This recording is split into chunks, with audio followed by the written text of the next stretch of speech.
శ్రీ గురుభ్యో నమ. శ్రీకృష్ణ పరబ్రహ్మణే నమ. శ్రీమద్ భాగవత మహాపురాణం నందలి దశమస్కంధములోని ఉత్తరార్థమునందు 19వ అధ్యాయము ప్రారంభము. ఈ అధ్యాయంలో కౌరవులపై బలరాముడు క్రుద్ధుడగుట, సాంబుని వివాహము మొదలగు విశేష విషయములను తెలుసుకుందాము. శ్రీశకుడు నుడివెను. పరీక్షిన్ మహారాజా యుద్ధవీరులలో మేటియు జాంబవతి యొక్క కుమారుడును అయిన సాంబుడు దుర్యోధనుని కుమార్తె అయిన లక్ష్మణను స్వయంవర సభ నుండి ఎత్తుకుని పోయెను. అందులకు కౌరవులు కుపితలై ఇట్లు పలికిరి: ఈ బాలుడు మిగుల మూర్ఖుడు. మన కన్యకు అతనిపై ఇష్టము లేకున్నను అతడు మనలను ఏమాత్రము సరుగుకొనక బలవంతముగా ఆమెను ఎత్తుకుని పోయెను. వెంటనే ఆ ధూర్తిని బంధింపుడు. అట్లనర్చినచో వృష్ణివంశము వారు మనలను ఏమి చేయగలరు? వారు మనము దయతలచి ఇచ్చిన మన సంపన్న రాజ్యమును అనుభవించుచున్నారు. తమ బాలుని బంధించిన వార్తను విని ఒకవేళ వారు ఇచ్చటికి వచ్చినచో మనము వారి గర్వమును అణచివేయుట నిశ్చయము. అప్పుడు సంయమీంద్రులు ప్రాణాయామము ద్వారా తమ ఇంద్రియములను వశపరుచుకుని శాంతిని పొందినట్లు వారును మనకు వశలై నోరు మెదపక మిన్నకుందురు. ఇట్లా అనుకున్న పిదప కర్ణుడు, శలుడు, భూరిశ్రవుడు, యజ్ఞకేతువు, దుర్యోధనుడు మొదలగు వారు కురువృద్ధుల అనుమతితో సాంబుని బంధించుటకు సిద్ధమైరి. కౌరవులు తనను వెంటాడుచు వచ్చుచుండుటను మహారథుడైన సాంబుడు గమనించెను. అంతటా అసహాయసూరుడైన అతడు బలమైన తన చాపమును చేబూని వారిని ఎదుర్కొనుటకై సింహం వల్లే నిలిచెను. అప్పుడు అతనిని బంధించుటకై పూనుకొని ఉన్న కర్ణాదులు ఆగుము ఆగుము అనుచు అతని సమీపించి ఆ ధనుర్ధారిపై తమ బాణములను వర్షింపచేసిరి. పరీక్షిన్ మహారాజా యదువీరుడైన సాంబుడు అనంత శక్తిశాలి అయిన కృష్ణ భగవానుని కుమారుడు. కురువీరులైన కర్ణాదులచే అడ్డగింపబడిన ఆ మహావీరుడు క్షుద్రమృగములను సింహము వలె వారిని ఏమాత్రమూ లెక్క చేయకుండెను.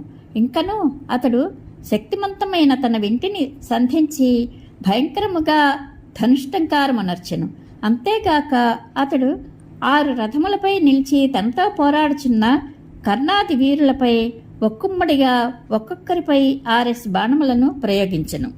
ఆ యదువీరుడు 4 బాణములతో వారి రథాశ్వములను, ఒక్కొక్క శరముతో సారథులను, అట్లే ఒక్కొక్క బాణముతో ధనుర్ధారులయ్యున్న శత్రువీరులను దెబ్బతీసెను.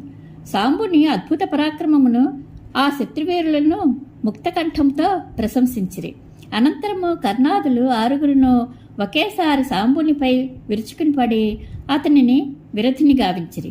వారిలో 4 అతని రథాశ్వములను 4 వధించిరి. ఒక యోధుడు అతని సారథిని కూల్చివేయగా మరి ఒకడు అతని ధనుస్సును భగ్నమనర్చును. ఈ విధముగా యుద్ధరంగమున ఆ కురుయోధులు ఎట్టకేలకు అతి కష్టము మీద సాంబుని విరధినిగా చేసి అతనిని బంధించిరి. పిదప వారు అతనిని తమ కన్యయకు లక్ష్మణులను తీసుకొని విజేతలుగా తమ హస్తినాపురమునకు చేరిరి. పరీక్షిన్ మహారాజా కౌరవులు సాంబుని బంధించిన సమాచారమును నారద మహర్షి ద్వారా విని యదువంశీయులు ఎల్లరనూ మిగుల క్రుద్ధులైరి. వారు ఉగ్రసేన మహారాజు యొక్క ప్రేరణతో కౌరవులపై ప్రతీకారము తీర్చుకొనుటకై ఉద్యుక్తులైరి. కలహముల వలన సంభవించడి పాపతాపములను దూరమునర్చడి బలరాముడు కురువంశముల వారికిని యదువంశముల వారికిని మధ్య కలహము తగదని భావించెను. అందువలన ఆ స్వామి కౌరవులపై యుద్ధసన్నద్ధులై ఉన్న యదువీరులను శాంతపరచెను. వెంటనే ఆ ప్రభువు సూర్యతేజస్సుతో వెలుగొందుచున్న రథముపై గురుశుక్రాది గ్రహములచే పరివృతుడైన చంద్రుని వలె బ్రాహ్మణులతో కులవృద్ధులతో కూడి హస్తినాపురమునకు చేరెను. ఆ నగరమునకు చేరిన పిమ్మట బలరాముడు ఆ పుర సమీపమున గల ఉపవనమునందు బస చేసెను. అనంతరము బలభద్రుడు కౌరవుల ఆలోచనలను తెలుసుకునగోరే ధృతరాష్ట్రుని వద్దకు ఉద్ధవుని పంపెను. అంతటా ఆ ఉద్ధవుడు కౌరవ సభకేగి ధృతరాష్ట్రునకును, భీష్మ పితామహునకును, ద్రోణాచార్యునకును, బాహ్లికునకును, దుర్యోధనకును లోకమర్యాదల ప్రకారము నమస్కరించి బలరాముని రాకను గూర్చి వారికి తెలిపెను. భీష్మాదులు అందరూ తమకు ఆప్తమిత్రుడైన బలరాముని ఆగమన వార్తను విని ఎంతయో సంతోషించిరి. పిదప వారు ఉద్ధవుని యథావిధిగా సత్కరించి బలరామునకు స్వాగతము పలుకుటకై మంగళద్రవ్యములతో ఉపవనమునకు బయలుదేరిరి. ఆ భీష్మాదులు బలరాముని వద్దకు వెళ్ళి తమ తమ వయస్సులకును ఆత్మీయతలకును అనుగుణముగా సమవయస్కులు ఆలింగనములతో, పెద్దలు ఆశీర్వాదములతో, పిన్నలు నమస్కారములతో స్వాగతము పలికిరి. పిదప వారు అర్ఘ్యపాత్యాదులచే ఆ మహాత్ముని అర్చించి గోవులను కానుకలుగా సమర్పించిరి. బలరాముని ప్రభావమును ఎరిగిన వారు ఆ స్వామికి శిరస నమస్కరించిరి. బలరామాదులను కౌరవులను పరస్పరము బంధువుల యోగక్షేమ సమాచారములను, ఆరోగ్య భాగ్యములను అడిగి తెలుసుకొనిరి. పిదప బలరాముడు కౌరవులతో ఇట్లు ధీర గంభీర వచనములను పలికెను. ఆత్మీయులారా, సర్వసమర్థుడైన ఉగ్రసేన మహారాజు మీకు ఒక ఆదేశమును పంపెను. దానిని సావధానముగా వినుడు, ఆలస్యము చేయక ఆచరింపుడు. ధర్మనిరతుడు, ఒంటరిగా నున్నవాడు అగు మా సాంబుని మీరు పెక్కుమంది కూడి అధర్మముగా బంధించితిరట. బంధువులలో పరస్పర ద్వేషములు లేకుండా ఐకమత్యముతో మనగలుగుటకై మేము మీ చర్యను సహించితిమి. మన మధ్య కీచులాటలు వద్దు కనుక వెంటనే సాంబుని బంధ విముక్తిని చేసి నవవధువుతో సహా మా యొద్దకు పంపుడు. పరీక్షణ్ మహారాజా, బలరాముని వచనములు ఆ ప్రభు యొక్క వీర్య శౌర్యములకును, బలపరాక్రమములకును, శక్తి సామర్థ్యములకును, ధైర్య సాహసములకును అనుగుణముగా నుండెను. కాని ఆయన మాటలను విన్నంతనే గర్వితులైన కౌరవులు మిగుల కుపితులై ఇట్లు నుడివిరి. అహో, ఇది మిగుల ఆశ్చర్యకరముగానున్నది. నిజముగా ఇది అంతైనో కాలమహిమ. కాళ్లకు ఉండవలసిన చెప్పులు కిరీటముతో శోభిల్లుచుండెడి శిరస్సుల మీదికి చేరదలుచుచున్నవి. మనము యదువంశీయులతో వియ్యములను జరుపుకొనుట వలన వీరు మనకు బంధువులైరి. ఆ కారణముగా మనతో సమానముగా ఉన్నతాసనములపై ఆశీనులగుచున్నారు. మన పంక్తికి చేరి భోజనములు చేయుచున్నారు. అట్లే మన తల్పములపై శయనింపగలుగుచున్నారు. మన వలననే వీరికి రాజ్యాధికారములు వచ్చినవి, రాజ్యసింహాసనములు దక్కినవి. దీనిని బట్టి వీరు మనతో సమానమని అనుకుంటున్నారు.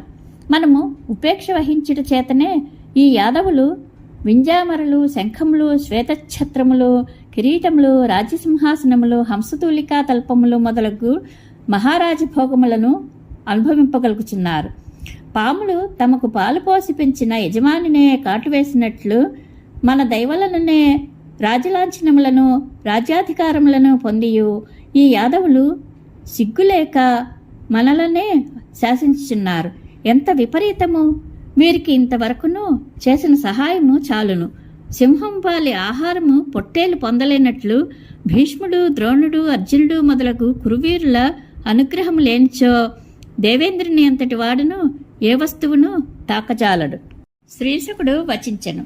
పరీక్షణ్ మహారాజా, ఈ కౌరవులు తమ వంశమును, భీష్మాది బంధువుల బలమును, సంపదల యొక్క ప్రాభవమును చూచుకొని మిగుల మిడిసిపడుచున్నారు. ఆ కారణముగా వారు సభ్యతను మరచి మర్యాద లేకుండా బలరామునితో దురుసుగా పలికి హస్తినాపురమున ప్రవేశించిరి. కౌరవుల దుష్ట స్వభావమును చూచియు వారి అవాకులను చవాకులను విని బలరాముడు కోపావేశములతో బుసలు కొట్టుచు తేరిపార చూడరాని విధముగా భయంకర రూపుడే ఒప్పెను. పిదప ఆ ప్రభువు మాటిమాటికి బిగ్గరగా నవ్వుచూ ఇట్లనెను. దుష్టులు వంశమును, బంధుబలమును, సంపదలను కలిగి ఉన్నప్పుడు శాంతిని అభిలషింపరు. వారిని దారిలో పెట్టుటకు మదించిన పశువులకు బడిత పూజ వలె దండప్రయోగము చేయుటయే యుక్తము. కౌరవులు సాంబుని బంధించిన వార్తను విన్నంతనే కుపితులైన యదువీరులను, శ్రీకృష్ణుడును యుద్ధ సన్నద్ధులైరి. కాని నేను వారిని మృదువచనములతో ఊరడించి ఒప్పించి ఈ కౌరవులను మంచి మార్గమున పెట్టుటకై నేను ఇచ్చటికి వచ్చితిని. కాని మందమతులైన ఈ దుష్టులు శాంతికాముకులు కారు. వీరికి కలహములే ఇష్టము. అందువలన దురహంకారులైన వీరు మాటిమాటికి నన్ను కించపరచుచు దుర్భాషలాడిరి. ఉగ్రసేనుడు మనకు మాత్రమే ప్రభువు కాదు, భోజ, వృష్టి, అంధక వంశముల వారికి అధిపతి. లోకపాలురైన దేవేంద్రాదులు సైతము అతని ఆజ్ఞను శిరసావహించుచుందురు. సుధర్మయ్యను దేవసభను అధిష్ఠించిన శ్రీకృష్ణునకు దేవతలు కూడా పాదాక్రాంతులై ఆయనను ఆరాధింతురు. ఆ మహానుభావుడు స్వర్గమునందలి దివ్యవృక్షమైన పారిజాతమును ద్వారకకు తీసుకుని వచ్చి అనుభవించుచున్నాడు. అట్టి మహాత్ముడు వీరి దృష్టిలో సింహాసనార్హుడు కాడు కాబోలు. సరే, బ్రహ్మాది దేవతలకును పూజ్యురాలైన లక్ష్మీదేవి సైతము శ్రీకృష్ణుని పాదపద్మములను సేవించుచుండును. అట్టి శ్రేయపతి ఛత్రచామరాది రాజలాంఛనములకు తగడ సమస్త యోగీశ్వరులను కూడా గంగానది పవిత్రమనర్చుచుండును. అట్టి గంగాతీర్థమును శ్రీహరి పాదధూళి పునీతము గావించును. ఆ పురుషోత్తముని యొక్క చరణకమలముల రేణువులను సకల దిక్పాలురును శ్రేష్టమైన తమ శిరస్సులపై వహించుచుందురు. బ్రహ్మయు పరమశివుడును నేనును ఆ లక్ష్మీదేవియు ఆ పరమపురుషుని యొక్క అంశాంశలమే. అట్టి మేము అందరమును ఆ మహాత్ముని యొక్క పాదారవిందముల రజస్సును సర్వదా తలదాల్చుచుందము. అంతటి మహానుభావుని ముందు ఈ సింహాసనములంతా ఏమాశ్చర్యము! వృష్ణువంశము వారమైన మేము కౌరవులు దయతలిచి ఇచ్చిన భూభాగమును అనుభవించుచు జీవించుచున్నామట. వారేమో శిరస్థాణీయులా, మేము మాత్రము పాదరక్షల వంటి వారమా? భలే భలే! ఈ కౌరవులు ఐశ్వర్యమదముచే మత్తిల్లి పిచ్చివారి వలె ప్రవర్తించుచున్నారు. వీరిని శాసించుటకు సమర్థుడనైన నేను పరుషములైన వీరి ఉన్మత్త ప్రలాపనలను ఎట్లు సహింతును? కనుక నేడే ఈ భూతలమున కౌరవులు లేకుండా చేసేదను అని పలుకుచు మహోగ్రుడై హలమును చేబూని ముల్లోకములను దహింపచేయువాని వల్ల నిలిచెను. పిమ్మట బలరాముడు మిగుల క్రుద్ధుడై తన నాగటికర్రతో హస్తినాపురమును పెకలించి దానిని గంగలో ముంచివేయుటకు లాగెను. ఆ స్వామి నాగలితో అట్లు లాగుచుండగా హస్తినాపురము జలములలో ఊగిసలాడుచున్న నావవలే కంపించెను. అప్పుడు కౌరవులు తమ నగరము గంగలో పడిపోనుండుట గమనించి భయముతో ఆందోళనకు గురి అయిరి. అంతటా వారు అందరూ తమ ప్రాణములను కాపాడుకొనుటకై సాంబుని తమ కన్యయగు లక్ష్మణను ముందుంచుకొని సకుటుంబముగా విచ్చేసి అంజలి ఘటించి సర్వసమర్థుడైన ఆ స్వామిని శరణుజొచ్చి ఇట్లు ప్రార్థించిరి. లోకాభిరామ బలరామ, ఈ జగత్తునకు ఆధారమైన ఆదిశేషుడవు నీవే. నీ ప్రభావము అనంతము, దాని శక్తిని మేము ఎరుగము. మేము మందమతులము, మూర్ఖులము. నీ ఎడ మేము వనర్చిన అపరాధమును దయతో క్షమింపుము. ప్రభు, ఈ జగత్తు యొక్క సృష్టి స్థితి లయములకు నీవే కారణము. నీ ఉనికికి కారణము ఎవ్వరునూ లేరు. ఈ లోకములు అన్నీను నీకు క్రీడా పరికరములే, వాటిని నీవు ఆడించుచుందువు అని ఆత్మజ్ఞానులు పేర్కొంచుందురు. అనంత, నీవు వేల కొలది శిరస్సులు గలవాడవు. ఈ సమస్త భూమండలమును అవలీలగా భరించుచుందువు. ప్రళయకాలమునందు ఈ విశ్వమును నీలో లీనమనర్చుకుని నీవు ఒక్కడవే అద్వితీయ రూపుడవై శయనించుచుందువు. పరమపురుష, ఈ భూతలమును సురక్షితముగా నిలుపుటకై నీవు శుద్ధ సత్వమయ స్వరూపమును దాల్చుచుందువు. సకల ప్రాణులకును జ్ఞానోదయమనర్చుటకే కుపితుడవు అగుచుందువు గాని వారి ఎడల ద్వేషభావముతో గాని మత్సరంతో గాని కాదు. దేవా, నీవు సకల ప్రాణులలో అంతర్యామివై వెలుగొందుచుందువు. సర్వశక్తిమంతుడవు, రాగద్వేషరహితుడవు, పరమాత్ముడవు. నీకు వేనవేల నమస్కారములు. మేము అందరమును నిన్ను శరణుజొచ్చి నీ పాదాక్రాంతులము అయితిమి. మమ్ము కాపాడుము. శ్రీశకుడు నుడివెను.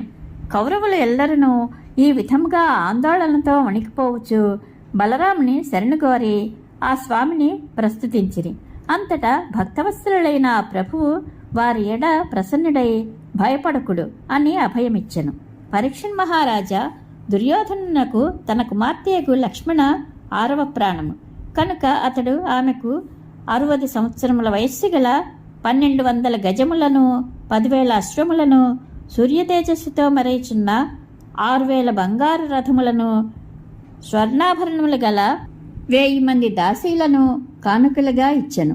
అప్పుడు యదువంశ శిరోమణియకు బలరాముడు ఆ కానుకలను అన్నింటినీ సాదరముగా స్వీకరించెను.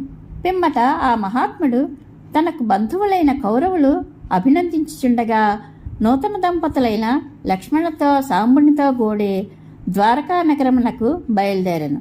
బలరాముడు ద్వారకకు చేరిన పిమ్మట తన ఎడ ప్రేమానురాగములు కలిగి తన కొరకై ఉత్సుకతతో ఎదురుచూచుచున్న బంధుమిత్రులను కలుసుకొనెను.